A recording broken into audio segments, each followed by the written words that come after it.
Hey everyone, it's Dr. Hodges. I am out for a good spring walk. It was nice. I only had a case early this morning and then I had a bunch of paperwork to finish. I know the girls in the office are very happy with that. And then I was able to have a nice lunch with my husband. So what a good day. So today I wanted to talk a little bit about incisions and scars. So I had this really sweet patient, although with HIPAA I can't say a name, but she's my sweet little patient from South Africa. So shout out to you. She was a skin specialist, so like an esthetician back home. And we just started talking about different products that are good for your skin. And, you know, I often will get questions about skin laxity and the appearance of incisions. And that's really what I kind of wanted to cover a little bit today. And, you know, I think the first thing for everybody to remember is if I cut on you, it is kind of deep, you're going to have a scar. Unfortunately, that is just how it is. You will have a scar. So the things I'm going to talk about are what can we do to kind of mitigate how it looks, kind of mitigate the appearance. And so I think the very first thing is make sure whenever you have surgery that, you know, post-op day 1, take off your bandages, take a shower, soap, water, pat them dry, and then put some more band-aids on. Clearly, if you can make sure that the incisions are not getting infected, then you'll have a better chance of that incision healing well. I think the next thing is that within the first month, while there's still a scab on that incision, please don't put stuff on it. That's how it's going to get infected. You don't need, oh gosh, that, remember that Mercurochrome? My mom used to put that junk on my incisions whenever I was little, or I'd get a scab. It was that pink stuff. It was like an antiseptic, I guess. Don't put that stuff on there. You don't need to put on Neosporin. You don't need to put on hydrogen peroxide. In fact, hydrogen peroxide, really after the first day or two, if you put it on, it's just going to begin to kill any of the new cell growth that's there. So don't put that on either. All you need is to keep the area nice and clean. And then once you kind of get to the point where the incisions are closed and the scabs have fallen off and you really just kind of have a dark incision, that's when you can start doing things to really help with the appearance of the scars. Now, I know that there are a bunch of different products that are on the market today, and I have done a lot of Google Scholar searches looking in dermatology papers, plastic surgery papers about what are things that you can do to help lessen the appearance of an incision. Now, I got to tell you guys, I'm about to walk onto a busier road. Hopefully y'all will be able to hear me. But it seems like every time I put this video on pause, it just stops and then I have to start all over again. So I apologize. Anyway, I digress. So, you know, I'll start with like least invasive to the most invasive. So, one of the things that my patient had told me that she does is she dry brushes her skin every day. And you can actually do that twice a day. And I said, let's dry brushing. And I'll leave a little link for the little name of the brush that she uses. It's a all natural brush and it's made with, I think, cactus prickly things. I don't think it's called cactus hair, but y'all know what I mean. Those little spooky things. But clearly they mustn't be really sharp because I can't imagine them making a brush out of something that hurts. So anyway, it is school's letting out, so that's some high school boy's car backfiring. I digress. So anyway, she said it's really good to dry brush, so keeping all those skin cells rejuvenated. And you know, once the scabs have fallen off, you can dry brush your arms. And she said always just wipe towards the heart. If you're dry brushing your abdomen, you want to like brush up. See my fanny pack? Brush up towards the heart. And she said, that is like a really good exfoliator. And I said, you know, how often do you need to do that? She said, you can actually do that twice a day. Another thing that she had recommended that's a really good exfoliator is, she said, just use plain Jane baking soda.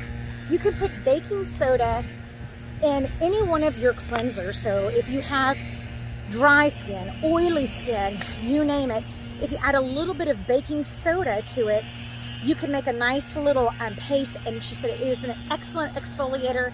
Do that 2 to 3 times a week, but it's not super abrasive and it's not super harsh on your skin. And she said you can do that on your face, on your neck, any of these places where we think that you might have a little skin laxity, because you want to have that good cell turnover. And additionally, you can use the same scrub on your abdomen. So dry brush, she said, like, you can do that twice a day. And then she said you can also exfoliate a couple of times a week just by adding in some baking soda. Now, I will tell you though, I'm sure you can go online, go on TikTok or Instagram, and there's going to be a gazillion different exfoliators out there. And you guys might already have your own fan favorite. And by all means, you can do that. But what I always like to hear are things that we kind of have around the house that are not super expensive, that anybody has access to, and doesn't cost a fortune. So, dry brush, exfoliate. Now, the next thing is, what do you do exactly on top of the incisions? And I had gotten something on Instagram. You know, you always get those little ads. And they were talking about a product called Bio Oil. And it was funny, I just happened to bring it up. And before I even had it out of my mouth, she was like, ugh, we use that stuff all the time. We use it on everything. She said it's an excellent product. And so Bio Oil, I know that there's a product that you can get, I think at the grocery store or CVS, and it's called Mederma. You can even use cocoa butter. And so you can actually massage this onto your incisions several times a day. Whenever I was in medical school, I actually initially thought I wanted to be a plastic surgeon. And then I was in a nose job that took like 3 hours. And I was like, oh my God, my life is slowly slipping away. And the little guy was just like, snip, snip, snip. We need 1 more millimeter, Charlotte. And I was like, oh my God, I'm going to lose my mind. And after that, that was like the best thing. I remember praying about it and saying, God, is this what I need to do? And he put me in a 3-hour nose job. And I said, absolutely not. That is not what I need to be doing. So alas, here I am. But what I learned during that plastic surgery rotation from one of my attendings was this. He did pediatric plastic surgery, so did a lot of craniofacial reconstruction. And of course, parents are always going to ask about their children. They have these incisions on their faces. What can they do to make the scarring much less? And the 2 things that he recommended was using an emollient, so I guess Bio Oil or Mederma or cocoa butter. And he said you want to have an emollient, and then it's the act of actually massaging that incision 3 times a day and helping to keep it moist. He said that's really what helps with that healing process.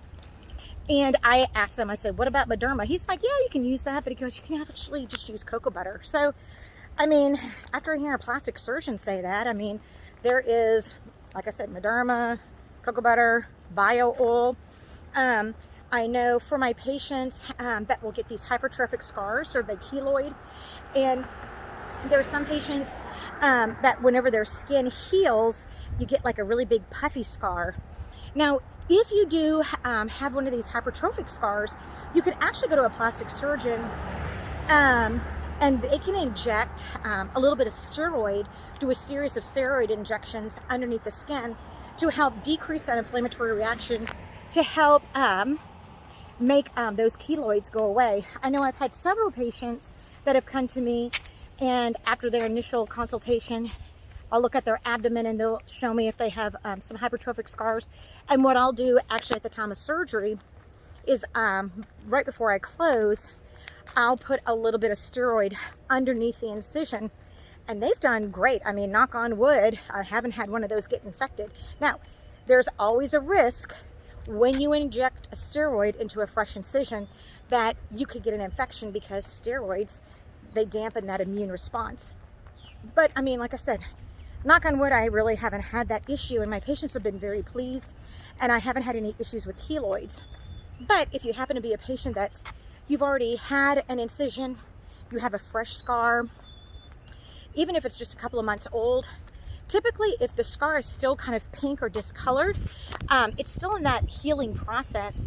And so you can still get some benefit from some steroid injections. So if you do get those hypertrophic scars, I would certainly recommend that you contact a plastic surgeon and see if they do any scar revision or steroid injections, because that can certainly help.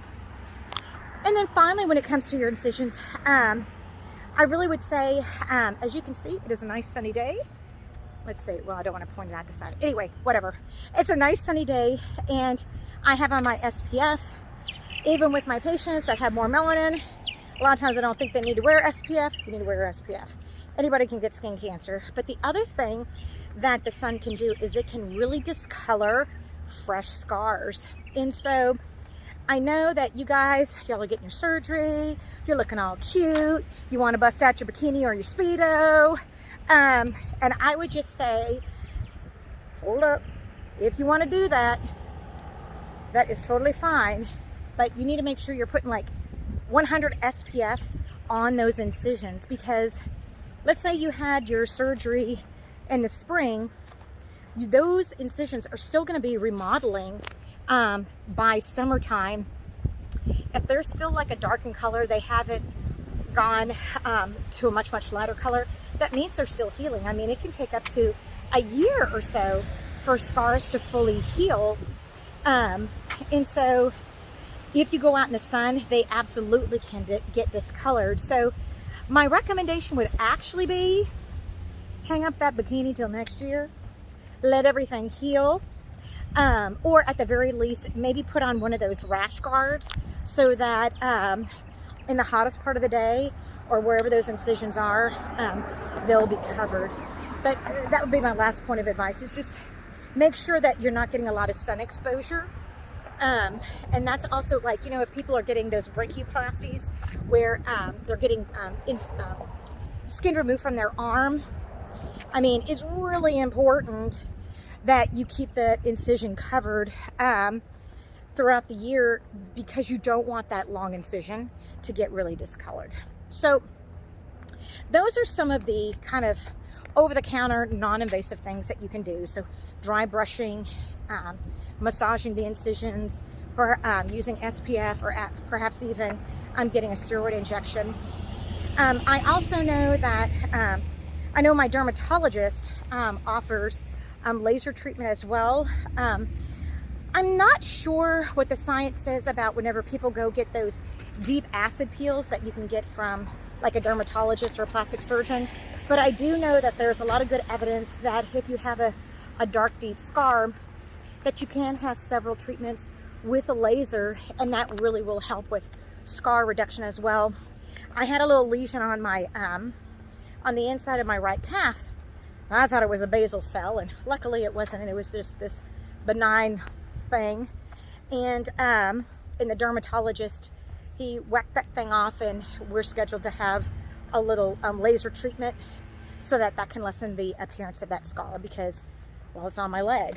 And even though right now it's springtime, we're coming out of winter, and my legs have been covered, I mean, I am going to be wearing shorts this summer. So I just want to make sure that I can decrease the risk of having a really dark scar. But luckily I have pasty white legs, so at least if it does scar, and it's a big scar, at least it'll be white, just like the rest of my pastiness. So I hope that these little helpful hints of you'll find useful. I think one other note to make about skin laxity, I get a lot of questions about skin laxity, and I would love to tell you that there's a special cream or a special non-invasive treatment that you can do to help with that droopy, sagging skin. But the reality is that if you have a lot of excess skin, don't waste your money. I think, especially if you have a lot of skin, on trying to do some non-surgical treatment that cost several $1,000s. They typically are pretty expensive, and they're just going to give you moderate results. So I mean, if you have some skin that needs to be removed, or you have like a little apron on your abdomen, you're just going to need to go get a good evaluation from a plastic surgeon and have that skin removed. That's the only real definitive way to help you with that sagging skin. Now, what are some things that you can do visually to help though? Keep your skin moisturized, dry brush, do some strength training so you can build up the muscle underneath, so at least you can give your arms, legs, abs, whatever, a bit more definition, and that will certainly help with what your body looks like. But I've done a lot of searches on what can you do non-surgically for skin laxity, and there's just not a lot of really good stuff out there. There's a lot of anecdotal evidence, but I feel like there's really more non-surgical things you can do for scars as opposed to what you can do with skin laxity. So I hope that this has helped. Make sure that you're taking your vitamins, make sure you're staying hydrated, make sure that you're doing your protein. All that nutrition is actually really going to play a big role in your skin health. Remember that your skin is your largest organ. So hope that this has helped. Share this with your friends, and good afternoon.